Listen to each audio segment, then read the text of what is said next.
Olá, você está no canal Um Conto por um Ponto. Eu te convido a curtir, a comentar, a compartilhar e se inscrever no nosso canal. Eu comecei a trabalhar na loja de ferragens do seu Amaury numa fase bem delicada da minha vida.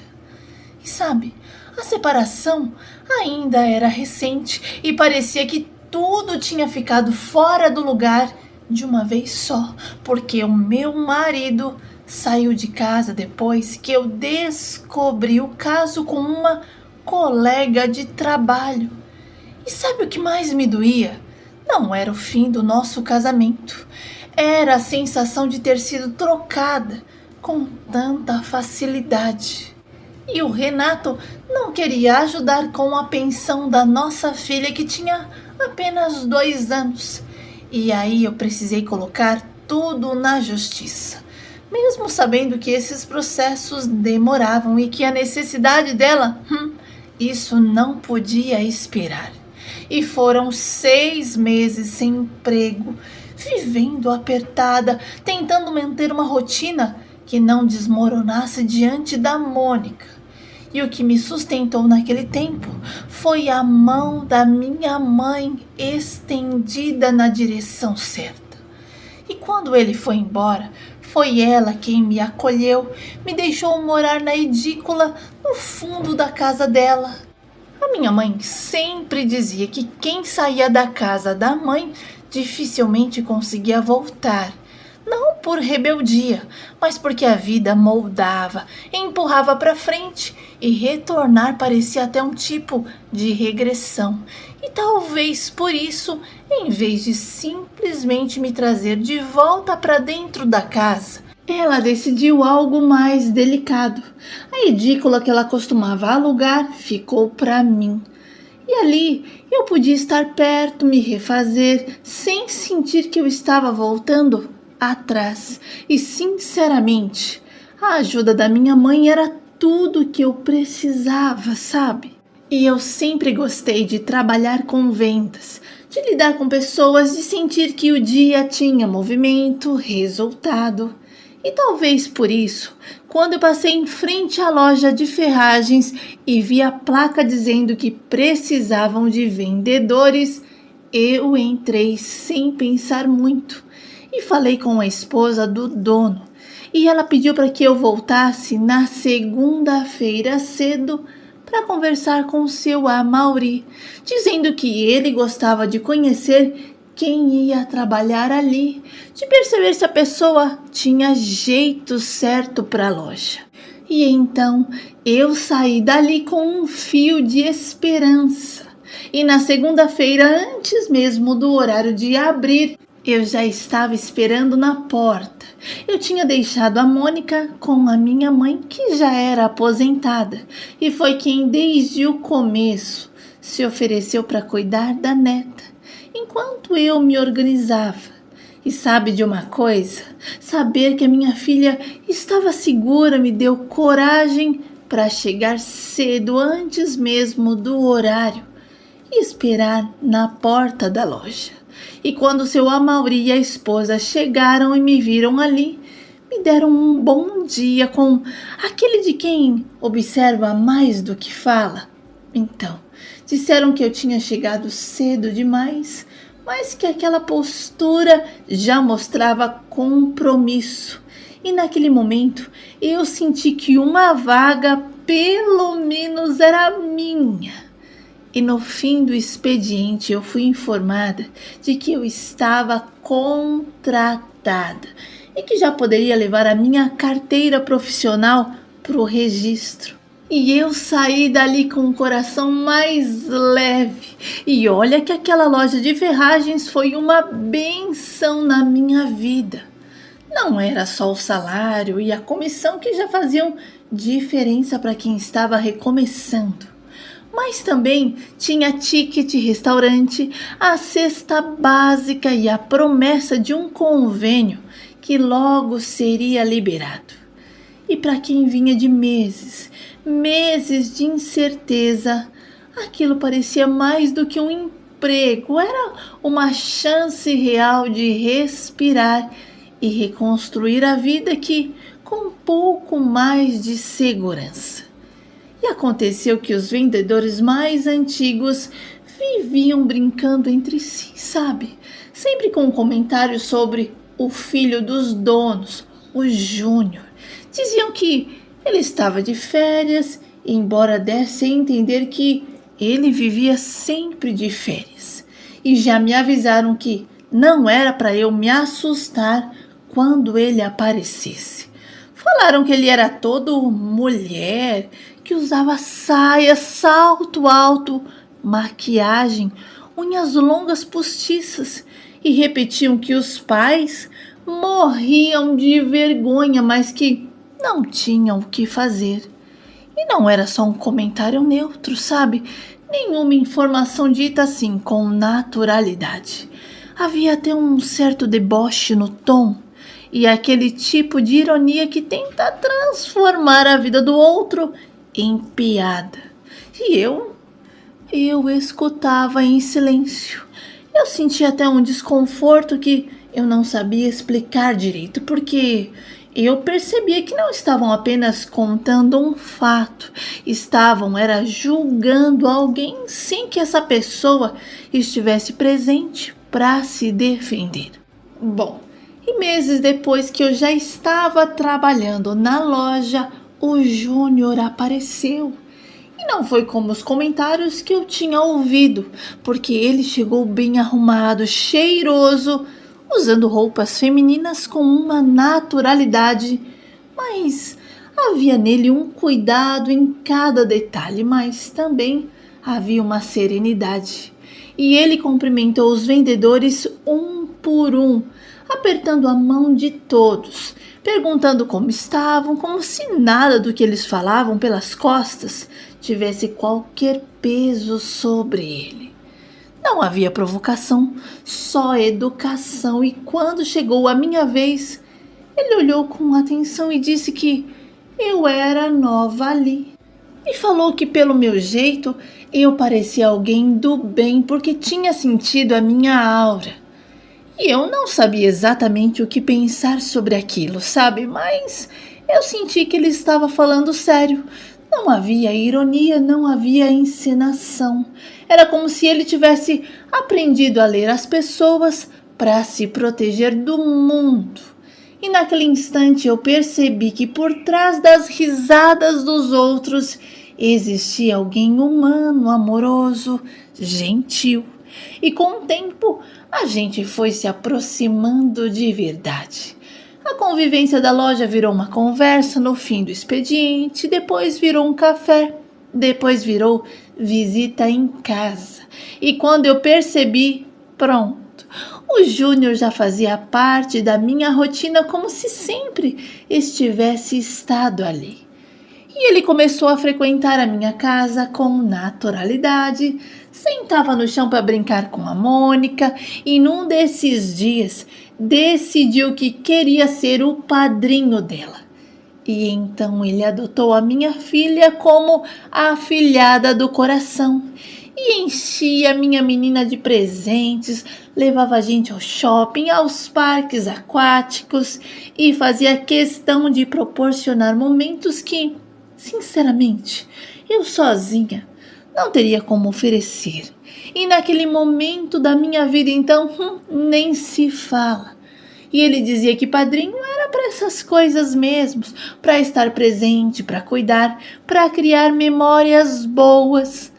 E entre uma saída e outra, fomos nos tornando super amigos. Amigos de verdade.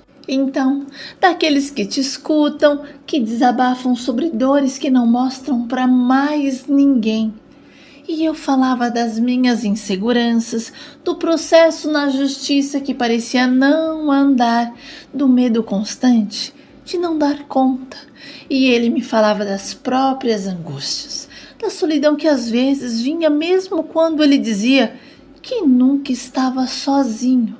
E havia entre nós uma confiança, e ali no meio daquele recomeço que eu não tinha planejado, eu encontrei uma amizade que parecia maior do que qualquer rótulo que tentavam colocar nele. Mas um dia, o pai da Mônica apareceu na minha porta.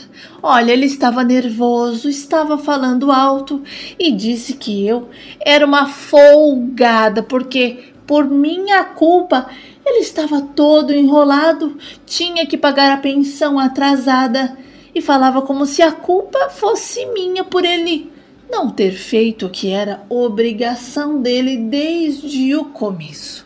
E disse que eu tinha que ir lá resolver aquilo, porque se eu não fosse ajudar ele, olha, ele ia me fazer sofrer as consequências.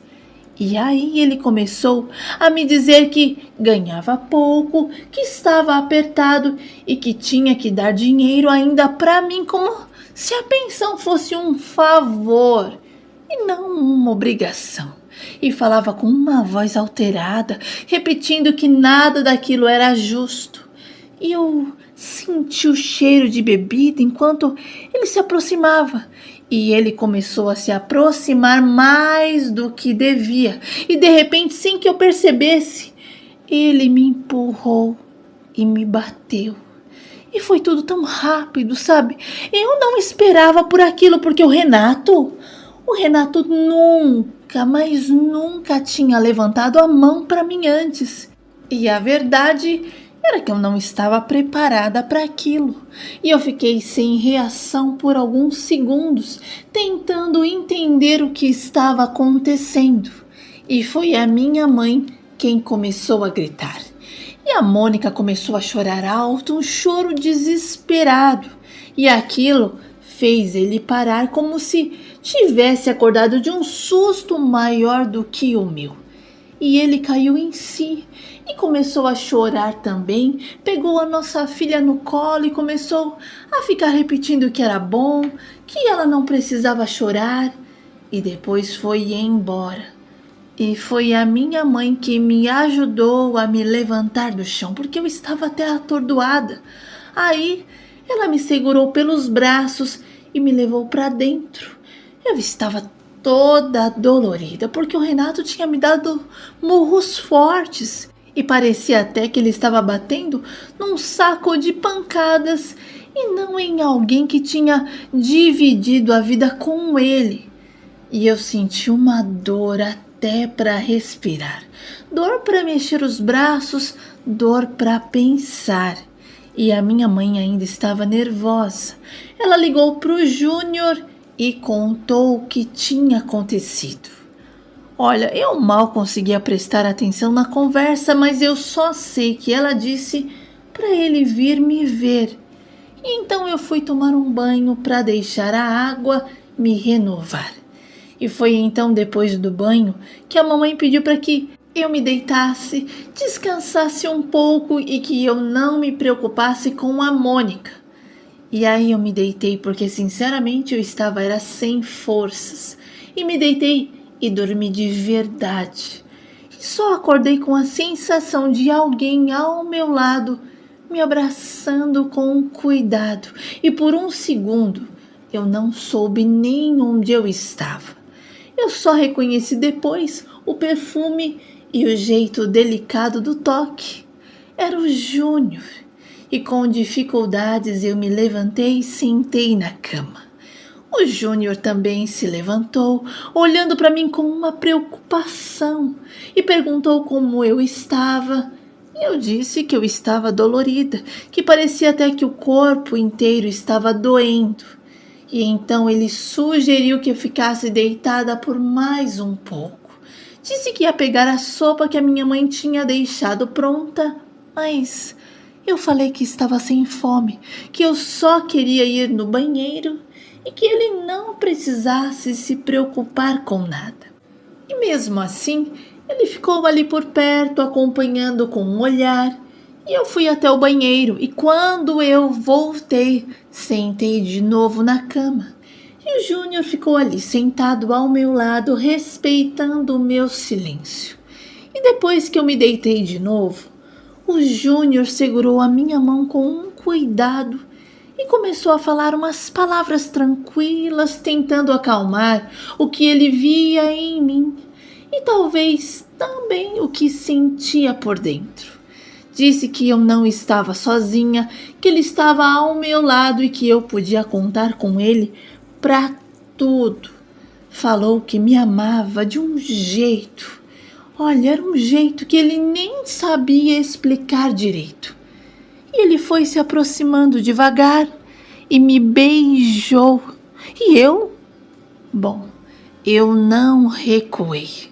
E depois do beijo que ele me deu, nós nos abraçamos e eu acabei dormindo em seus braços. Eu senti uma calma estranha depois, sabe? Foi um dia tão difícil. E veio um sono profundo e que quando eu acordei no dia seguinte, ele já tinha ido embora. E eu só voltei a ver o Júnior na segunda-feira de manhã na loja. A gente se olhou, mas havia algo diferente entre nós. Não foi como antes, sabe? Foi como aquela sensação estranha de ter ultrapassado uma linha que nenhum dos dois tinha planejado. E naquele dia quase não conversamos porque o Júnior subiu para o escritório e ficou por lá o tempo todo, enquanto eu permaneci na loja atendendo os clientes, separando pedidos e tentando agir como se nada tivesse mudado, mas tinha mudado. Eu sentia isso em cada silêncio. E quando o expediente terminou, mandaram avisar que ele ia ficar até mais tarde e que eu podia ir embora. E eu achei aquilo estranho, sabe? Porque ele sempre gostava de se despedir, de fazer algum comentário leve, e o silêncio dele pesou em mim. E então eu acabei subindo até o escritório. E eu bati na porta e entrei. E quando ele me viu, parecia até que já me esperava. Disse que sabia que eu acabaria aparecendo ali. E antes que eu falasse qualquer coisa, ele se aproximou, me abraçou e me beijou de novo, com uma intensidade, sabe? E depois falou que estava apaixonado por mim, mas que se sentia confuso. Disse que tinha medo porque era diferente, que não era um homem comum como os outros que eu conhecia, que não sabia se conseguiria mudar ou se deveria mudar. E depois, mesmo confuso, perguntou se eu gostaria de encarar aquilo junto com ele, porque se eu quisesse, ele faria tudo para me proteger, para cuidar de mim e da Mônica. E sabe de uma coisa? Eu não soube o que responder naquele momento, porque até há poucos dias o Júnior era só um amigo, alguém com quem eu desabafava e que também desabafava comigo. E de repente o beijo mudou tudo. Bom, e eu saí do escritório pensando na nossa conversa. E quando eu cheguei em casa, eu conversei com a minha mãe a respeito do que o Júnior disse. E a minha mãe achou que era arriscado eu me envolver com ele, mas que, como no coração ninguém mandava, pediu apenas para que eu fosse feliz. E eu não voltei a falar com o Júnior sobre aquele assunto, viu? Inclusive ficamos até distante um do outro. Ele olhava para mim, eu até olhava para ele, mas era apenas isso. E nesse tempo, o pai da Mônica apareceu em casa com umas coisinhas que tinha comprado para ela e pediu perdão. Disse que nunca mais iria fazer aquilo, contou que a nova mulher estava grávida e era hora dele criar mais juízo porque não podia pensar em ir para a cadeia com 2 filhos pequenos para cuidar. E eu não dei confiança, sabe? Eu peguei as coisas que ele trouxe para Mônica e ele seguiu a vida dele. E todos os meses ele depositava a pensão da filha e ainda trazia uma compra para casa. E um dia O Júnior me chamou no escritório e perguntou se eu tinha me decidido. E então eu respondi que eu também estava gostando muito dele, mas estava com medo do mesmo jeito que ele estava. E o Júnior me abraçou e pediu para que eu confiasse nele. E eu confiei. Júnior e eu começamos a namorar e olha que eu ouvi bastante piadinhas, viu? Mas isso não nos parou. E o que mais me surpreendeu foi que o Júnior começou a mudar aos poucos. Eu não precisei dizer nada. Eu nunca falei sobre a roupa, nunca falei sobre o jeito, nunca falei sobre a aparência. Mas um dia ele chegou diferente. Ele estava sem as unhas postiças, sem as roupas femininas, sem o salto, e ele cortou o cabelo bem cortadinho. E foi tão diferente, mas tão diferente que até a Mônica estranhou. E demorou até uns segundos para reconhecê-lo. E os pais do Júnior não só me receberam, como também acolheram a Mônica com um carinho. E desde o começo fizeram questão de nos incluir, de nos tratar como parte da família sem reservas. E a Mônica começou a se sentir à vontade e aos poucos passou a chamá-los de vovô e de vovó. E eles correspondiam com carinho. E ver a minha filha sendo tratada com todo aquele amor me deixou mais à vontade para seguir com o Júnior. Bom, nos casamos e tivemos o Gabriel. Hoje os nossos filhos já estão adolescentes. A Mônica cresceu, é uma menina calma, já o Gabriel é mais agitadinho. Eu e o Júnior, além de marido e mulher, somos melhores amigos. A gente ainda conversa sobre tudo, ainda desabafa, ainda se escuta como no começo, quando éramos só dois amigos tentando se entender no meio do caos. E a vida não é perfeita, nem é simples. Nós tivemos medo, tivemos julgamento, tivemos dúvida, mas tivemos escolha. E no fim das contas, isso que fez toda a diferença. Nós escolhemos um ao outro e continuamos nos escolhendo todos os dias.